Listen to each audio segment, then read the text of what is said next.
स्थानांतरित कर देना चाहिए। भगवान राम का जश्न मनाने के लिए किसी को बीजेपी के नेतृत्व की जरूरत नहीं है, तो नहीं जरूरत है तो बार बार बोलने की जरूरत क्या है। 22 तारीख को भगवान श्री राम का प्राण प्रतिष्ठा समारोह है। ये हर हिंदुस्तानी के लिए गर्व की बात है। मैं फारूक अब्दुल्ला जी से भी सहमत हूँ कि ये खाली हिंदुओं के राम नहीं, सबके हैं। लिहाजा उस अवसर को उत्साह और उमंग और बगैर किसी भेदभाव के मनाया जाना चाहिए। तो फिर राम खड़े में कौन ला रहे हैं, जब उद्धव ठाकरे कहते हैं कि ऐसा ना हो कि राम को भाजपा अपना उम्मीदवार बनाकर भी। भारतीय जनता पार्टी के कुछ नेताओं के अति उत्साह की वजह से ये कंट्रोवर्सी पैदा हो रही है। ऐसे अवसर पर हमें छोटे मोटे राजनीतिक लाभ हानि नहीं देखनी चाहिए।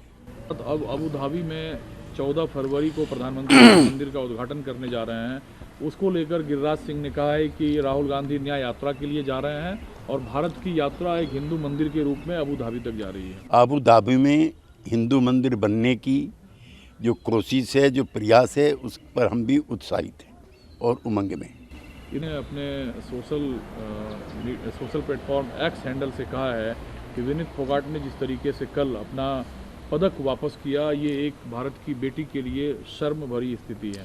ये समूचे भारतीय समाज के लिए अफसोसजनक भी है, निंदाजनक भी है कि हमारी एक बेटी एक नेता के शोषण का शिकार होने के बावजूद भी न्याय नहीं पा रही। उत्तराखंड के मुख्यमंत्री ने कहा है कि यूसीसी जो सामान्य नागरिक संहिता है वो जल्द उत्तराखंड में लागू होने वाला है। हमारा मानना है कि ऐसे महत्वपूर्ण निर्णयों पर सभी विपक्षी दलों को और सभी स्टेक होल्डर्स को कॉन्फिडेंस में लिया जाना चाहिए। दक्षिण श्री सिद्धारमैया ने कहा है कि जो अल्पसंख्यक लोग हैं उनके कल्याण के लिए या उनके कॉलोनी के पुनरुद्धार के लिए 1000 करोड़ रुपए का बजट बनाया जाए। सभी राज्य सरकारें निर्बल, दुर्बल और नेग्लेक्टेड जो सोसाइटी के लोग हैं उनके उत्थान के लिए प्रयास करती रहती है। ये उसी का नतीजा है। दिग्विजय सिंह ब्लॉक की पार्टियां जो है वो पिछले साल अगस्त से चुनाव आयोग से मिलने का वक्त मांग रहे हैं नेता, लेकिन चुनाव आयोग को इतना भी वक्त नहीं है कि वो विपक्ष के नेताओं को टाइम। हमें अफसोस है कि संवैधानिक दर्जा प्राप्त ईसी इलेक्शन कमीशन शासक दल के एक अंग के रूप में कार्यरत है, जो बहुत ही अफसोस की बात है। सर, 7वीं ईडी सम्मन्स भेजा गया है, वो अब तक अपेयर नहीं हुए हैं, इस पर आपका क्या कहना है। जांच एजेंसियों का पिछले दिनों जिस तरह का आचरण रहा है, जांच एजेंसी खुद जांच के घेरे में आ गई है कि हमने पूर्व में ही घोषणा कर दी थी कि 12-13 विधायकों को ललन सिंह तोड़ने वाले हैं, तेजस्वी को सीएम बनाने वाले हैं और नीतीश कुमार को इन सब कठिनाइयों का सामना करना पड़ेगा। श्री सुशील मोदी बड़ी और लंबी चौड़ी बात करने और अफवाह फैलाने में माहिर हैं, ये उसी का हिस्सा है। लेकिन ये चीज़ें तो होते दिखा, ललन सिंह जी को हटाना पड़ा। किसी को भी हमारे पार्टी के आंतरिक मामलों में टीका टिप्पणी करने का या झांकने का अधिकार नहीं है। हमारा नेता मजबूत है और हम हर चीज़ से निपटेंगे।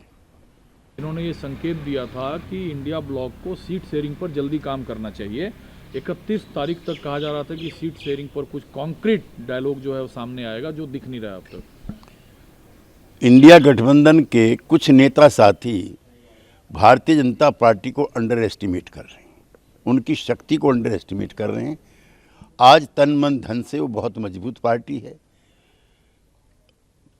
पोलराइजेशन की प्रक्रिया पूरी हो चुकी है, लिहाजा हमको सीट शेयरिंग में जल्दबाजी करनी चाहिए और आपस में किसी प्रकार की कलह से भी बचना चाहिए। धारता और शीर्ष लोग हैं उन पर टीका टिप्पणी लगातार इंडिया ब्लॉक को नुकसान पहुंचाते रहा है। नया बयान फिर आरजेडी के कुन में बिहार से आई है। कुछ लोग जानबूझ करके भारतीय जनता पार्टी की मदद करने में जुटे हों तो मैं क्या कर सकता हूँ।